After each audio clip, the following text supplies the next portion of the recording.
Shalom, perkenalkan nama saya Dwi Sasmita, saya kohort 2017. Saya Carlos Lamani dari kohort 2018. Saya Sylvia Meranti Kevi atau biasa dipanggil Ira. Saya dari kohort 2019.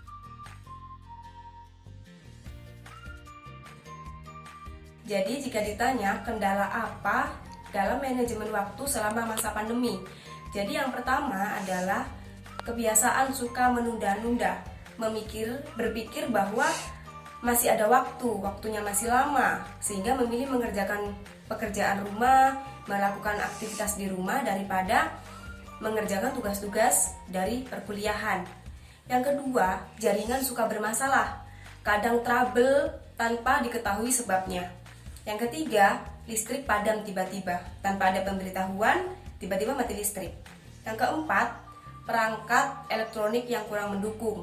Jadi kadang HP suka tidak bisa digunakan, hang secara tiba-tiba, kemudian laptop juga tidak bisa digunakan ketika mati listrik.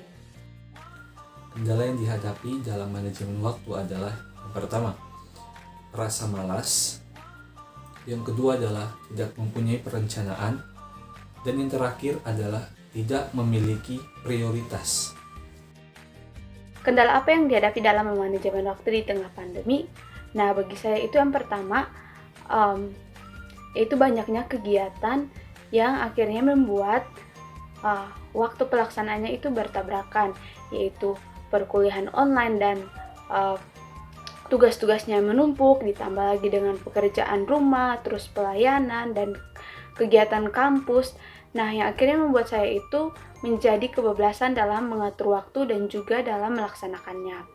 Nah, yang kedua yaitu anjuran untuk stay at home ternyata juga membuat saya itu kurang mengendalikan diri terhadap distraksi yang ada, yaitu handphone. Nah, saya di masa pandemi ini saya terlalu banyak menggunakan handphone yang akhirnya membuat waktu saya itu terbuang pada penggunaan handphone.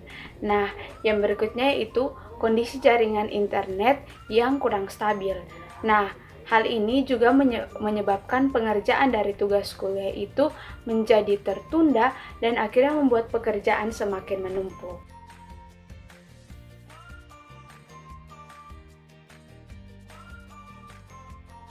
Nah, jadi solusi yang saya terapkan untuk menghadapi kesulitan manajemen waktu di tengah masa pandemi adalah yang pertama, memahami kondisi.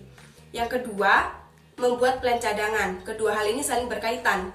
Jadi, ketika saya memahami kondisi saya bahwa saya tidak bisa mengerjakan tugas ketika mati listrik ataupun ketika jaringan bermasalah, maka saya harus membuat plan cadangan apa yang akan saya lakukan ketika mati listrik misalnya. Jadi, ketika mati listrik, saya tidak bisa menggunakan perangkat laptop dan juga internet. Nah, sehingga plan cadangan saya adalah saya mengerjakannya melalui handphone. Jadi, saya selalu memastikan bahwa handphone saya terisi penuh baterainya. Dan yang kedua, saya memiliki buku-buku ataupun jurnal yang saya butuhkan untuk mengerjakan tugas. Nah, yang ketiga, solusi yang paling penting adalah paksa diri. Jadi, jangan menikmati kemalasan, sehingga kita bisa mengerjakan setiap tugas-tugas kita, mengerjakan manajemen waktu kita dengan baik. Tips-tips dalam manajemen waktu yang pertama adalah mengidentifikasi hal-hal yang membuang waktu. Ketika kita telah mengidentifikasi, maka kita memasang target. Contohnya hal yang membuang waktu yaitu bermain HP. Nah, maka dalam sehari kita hanya bermain HP selama berapa jam. Hal yang kedua adalah membuat timetable. Nah, timetable ini sangat berguna bagi kita dalam manajemen waktu karena melalui timetable kita dapat mengetahui planning kita ke depannya itu seperti apa. Yang ketiga adalah kita menyelesaikan tugas itu satu persatu. Dan tugas apakah yang kita selesaikan? Tugas yang lebih mudah untuk kita selesaikan duluan. Yang keempat adalah kita mempertahankan rutinitas. Rutinitas seperti apa? Adalah rutinitas yang baik. Contohnya membuat timetable, melakukan tugas satu persatu dan mengidentifikasi hal-hal yang membuang waktu. Yang keempat adalah kita memiliki waktu untuk istirahat. Nah, waktu istirahat ini bukan selama 5 jam, 3 jam, tapi bisa saja dalam setengah jam. Dan waktu ini kita gunakan untuk beristirahat, bukan untuk bermain atau melakukan hal-hal yang negatif. Dan yang terakhir adalah kita membagi tugas dengan orang lain. Terkadang kita seringkali untuk mengerjakan tugas itu semuanya gitu. Tapi membagi tugas dengan orang lain ini juga membantu kita untuk manajemen waktu agar kita hidupnya itu lebih terarah. Apa solusi untuk mengatasi masalah tersebut agar dapat memanajemen waktu dengan baik di tengah pandemi? Nah, yang saya lakukan yang pertama yaitu dengan mengurangi penunda-nundaan dalam mengerjakan sesuatu. Nah, yang kedua yaitu saya juga membuat skala prioritas antara kegiatan yang penting, kegiatan yang tidak penting, kegiatan yang mendesak, dan kegiatan yang tidak mendesak. Nah, yang ketiga yaitu saya juga masih membuat timetable mingguan untuk mengatur semua kegiatan saya, dan dalam melaksanakannya juga perlu satu komitmen di dalamnya.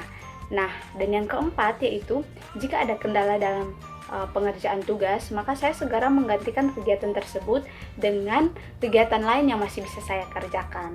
Nah, demikian testimoni dari saya. Semoga memberkati. Terima kasih.